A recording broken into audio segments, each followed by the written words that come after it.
Yo, what up, brothers? It's your boy, the Dog Lord over here. Welcome back to another video. I know it's been a while. You know, as you see, I got dreads. You know what I mean, hairstyles changed. You know what I mean, but you know what I mean. Might as well. I thought. Look, honestly, guys, I got no excuse. Okay, I'm sorry, y'all. I'm sorry. I really am. Alright, I really didn't intend to leave for this long. Alright, I'm sorry, man. Alright, but we're here now, and hopefully this video can make up for the lost time. And I'm hoping to also make up for the lost time with more and more videos. Alright, and of course, I thought, what better way to come back than make a reaction video, just like the good old days. So today we're going to be reacting to Style Theory. Don't know what this is. Style Theory, You'll Never Get Dressed Again. I know that MatPat has made a new channel, and I'm supposing this is it. And I'm guessing that he just theorizes about clothing.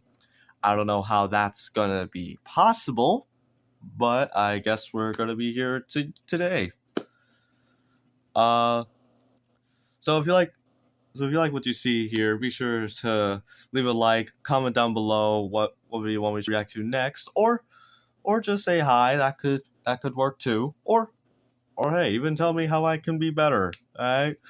So without further ado, let's just get into this video.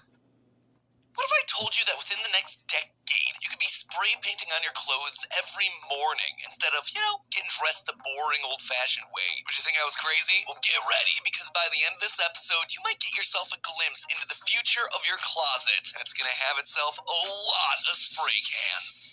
Hello, Internet! Welcome to Style Theory, the channel that takes a can of silly string and calls it fashion. I have a question for you. Have you seen the viral video of the spray-on dress? It's a hard one for us to show on YouTube. Not exactly monetization friendly, but we're gonna do our best. At the Copernicus runway show during Paris Fashion Week, model Bella Hadid came out Sol's garments. Not exactly the weirdest thing that happens during a runway show, but what came next was one of the weirdest things to happen during a runway show. Suddenly, she's swarmed by people using what looked to be heavy-duty airbrushes, and they start spray painting on a dress, but not using body paint. Instead, what they create is a fully formed, tangible dress out of what looks to be silly string mixed with paint. Then another designer comes out adjusting the shape. The whole demonstration took less than 20 minutes. It even earned Bella the Model of the Year award at the 2022 British Fashion Awards, which, yeah, apparently is a real thing. Most of the response was, "Whoa, that's so cool, I want to wear that." But, you know me, I wasn't going to be satisfied until I knew how they did it and whether this could be the fashion revolution that we've been waiting for. So today I'm here to answer the question, is spray-on clothing part of our fashion destiny, or was this just a one-time runway stunt designed to get the views over on Instagram? Well, Copernicus was the one to bring the spray-on dress to the runway. They didn't do it alone. Collaboration between multiple companies in the fashion world is pretty normal, especially at keystone moments like New York or Paris Fashion Week. Many designers collaborate with other companies to produce the show-stopping numbers that we see walking the runway. In this case, the collaborator was a company called Fabricant. The dad puns be strong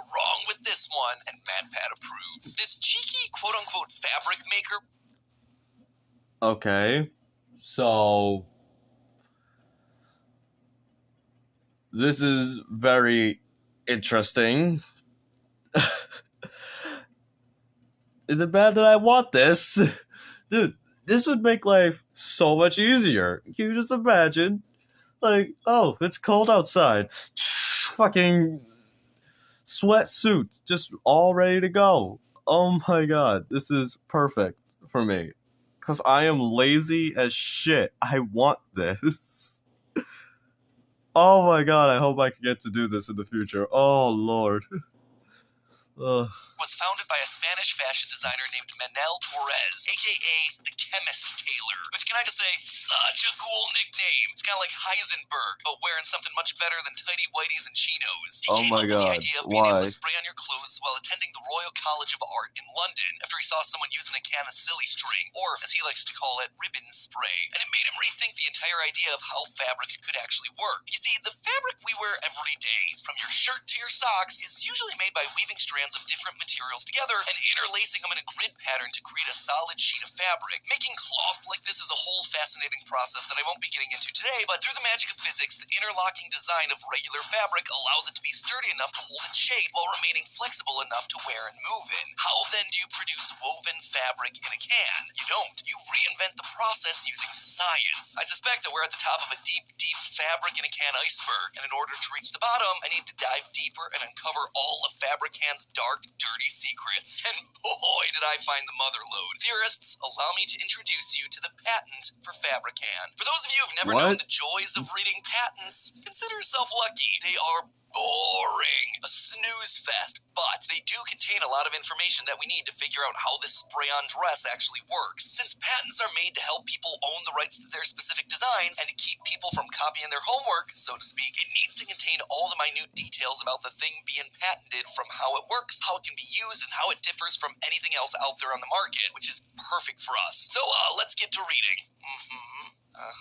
Yep, still boring. Okay, here we go. According to the patent, calling what comes out of the Fabrican a fabric is being pretty loose with the definition. As I touched on earlier, fabric, as we normally refer to it, is made up of long woven strings of material. However, that's not what Fabrican does. Fabrican uses short fiber strands, and I mean really short, between 0.02 and 0.15 millimeters in length, and then glues these little strings together using polymers. Polymers are just a general term in chemistry and material science that cover an enormous amount of stuff that we use to make everything from plastic bags to heart valves. But at their core, they're basically long chains of repeating sections of molecules connected into one long string similar to the beads of a necklace. These polymers are acting as a binder for fabric strands. And according to the document, they can be made from things like latex or polyvinyl acetate, which you probably know better by their common name, good old Elmer's glue. Who would have suspected that the future of fashion is actually just a 2014 slime tutorial? The last ingredient chilling in the can is arguably the most important, because it's the one that lets the whole process work. That is the solvent. The solvent's job is to keep the binder and fibers from mixing together too early. In the case of Fabrican, that solvent could be made from ethyl acetate or acetone, aka the same stuff that's used in your everyday nail polish removers. Which means that while the dress may make you look like the belle of the ball, you're probably smelling more like Harley Quinn after her acid bath. Anyway, this mix of fibers, binder, and solvent is what gets sprayed out and stuck to your skin with those giant airbrush-looking devices that we saw him use on Paris Fashion Week. The solvent evaporates as the spray leaves the nozzle, letting the fibers and binder finally meet and mix to form the fabric, like a really scientific and fancy paper mache. As for what kind of fibers you can make your outfit and a can items from, seems like you're not limited to just one type. As listed on page 7, lines 5 through 20 of the patent, you can use anything from cotton and wool, which are pretty typical fabrics that you'd find in your closet, to aramid fibers, most often used to make bullet-resistant body armor. And if you keep going all the way to the bottom of the list, you can even make it out of glass and metallic fibers. You heard that right, glass and metal fibers. Can you imagine stepping up to get your hashtag OOTD sprayed on, and instead you're just getting pelted with thousands of tiny little glass shards? Talk about death by 1,000 cuts. Now, for those of you who might be thinking that I'm being a little harsh here, since Fabrican lists that it can be used for things other than clothing, like coverings for furniture, nope, still not seeing a world where I want to plant my butt on an office chair coated in metal and glass shards while I sit through yet another 9-hour title thumbnail meeting. That is my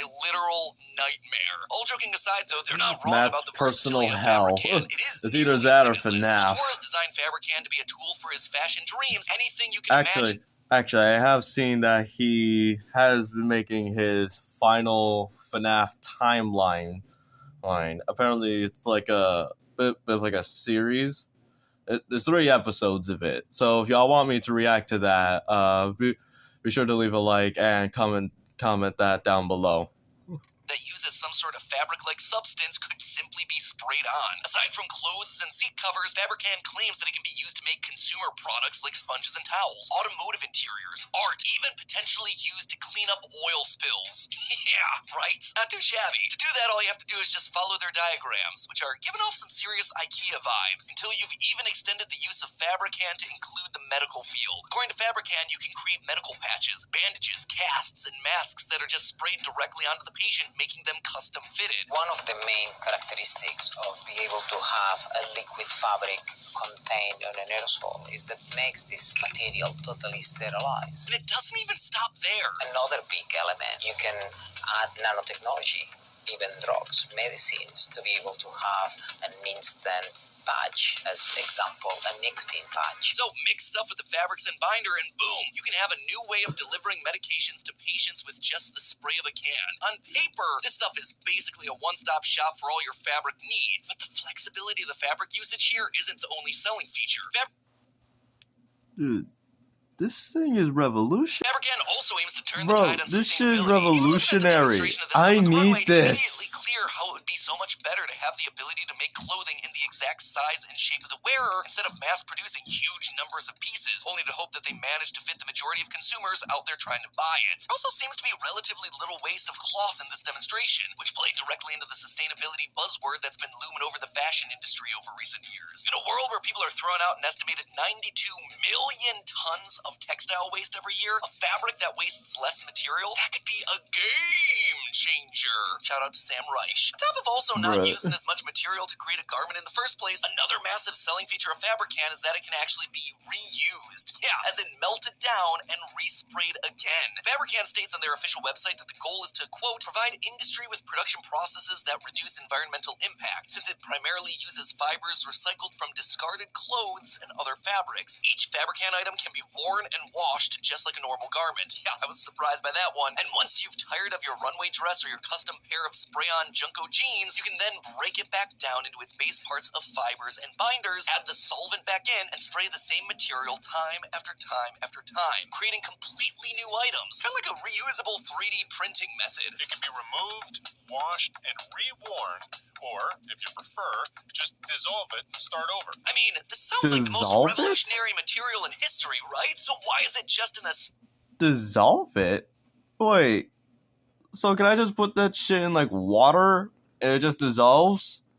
Dude, that shit is a game changer. But what if it rains? Like, what if it's just pouring outside and out of nowhere, like my clothes just start withering away? Like, I'm not trying to be Adam and Eve over here, but you know, so these things do have their flaws, have their kinks. specialty runway presentation and not in your closet right now. It sounds too good to be true. Well, yeah, kinda. Looking at all the benefits seems great, but it turns out that there are plenty of things that Fabricant do. But hey, before I go pouring one out for Fabricant, I think you should take a minute to hit that subscribe button to join the community of 1.3 million style theorists. We are well on our journey to hit that 2 million subscriber milestone. So smash that subscribe button so you don't miss when we dive into the science behind what color goes best with your skin tone, or whether Peach's parachute dress could actually hold up in real life. You do not want to miss anything that's coming up, my friends. And now, back to the episode. The first thing I noticed while walking... Yeah, I'll be sure to leave a link to his channel, actually, to his channel and his video down in the description below, if you wish.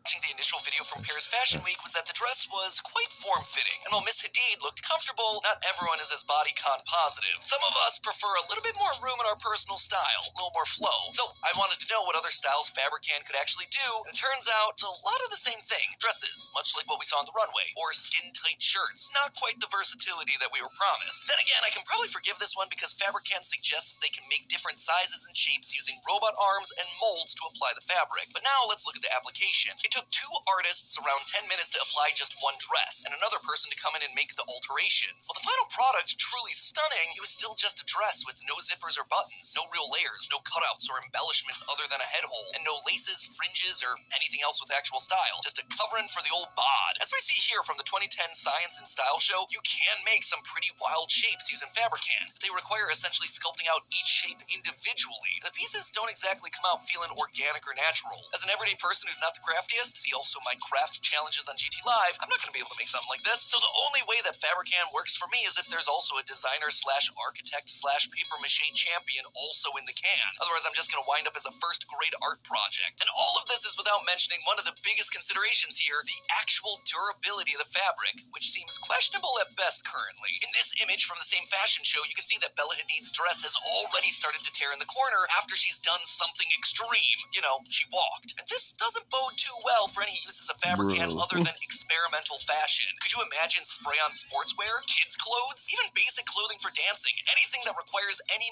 movement could immediately damage the fabric, and the only way to repair it is to melt the whole thing down again. Speaking of wearability, that actually is probably the biggest elephant in the room with Fabricant. The fact that it's not just made from fabric, it's also made from polymers. Now, polymers are amazing. Great, super flexible building blocks of chemistry. They're also completely non-breathable. Remember when I said the polymers used in Fabricant are similar to Elmer's glue? Well, have you ever worn Elmer's glue? It's not what you'd call the fabric of our lives. There's a reason glue is great at sticking things together, mostly because it's non-porous and forms a tight seal. But wearing a material like that is going to feel a lot more like a wetsuit than a slinky evening dress. I'm sure Bella Hadid was happy to have something nice and insulating to wear out there on the runway after standing around in her skivvies for 20 minutes, but in the real world, anything made out of polymer materials is likely going to be something you're sweating in and then getting stuck to as you're left to marinate in your own clothing. Sure, it might look good on the outside, but a couple minutes in this stuff is probably going to be pretty awful. And finally, I should probably mention the cost, which Fabricant seems to keep hidden away at the bottom of the can. The only price tag that I could find was in an article from 2010 saying it could cost $15 a can when it released next year. Next year, in this case, meaning 2011.